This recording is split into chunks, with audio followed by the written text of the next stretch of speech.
ซอดาบันโปโกเป็นกวนเซิงหือไลตีหนึ่งอนันตาเวยเฮาเดฮอเนทำตราปริยายะอันซิวามันทำเจ้าในนั่นสิกวนอริยาสาวกาเจ้าเลอมีไว้มันทำเจ้าในเตรียมทวนเย้าจึงจังสังลัดเนไลลองตูเจ้าเก่าหังกวยว่าตาตูเจ้าเก่างาไรสุดเสียงยาว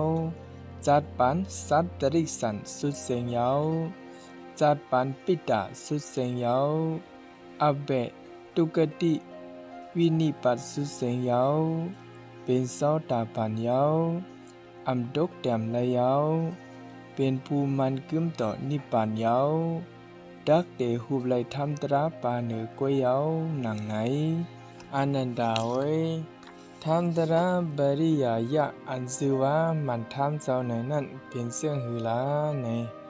อนันดาเวยอริยสาวกดีเนศาสนาใน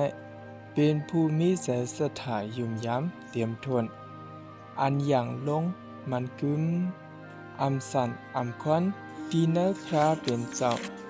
ดีเนธรรมตราพระเป็นเจ้าดีเนสังขาพระเป็นเจ้าและเป็นภูมิศีลจันเสียนอันอริยเจ้าเขาหันใจซ้อมอัมขัดอัมปอง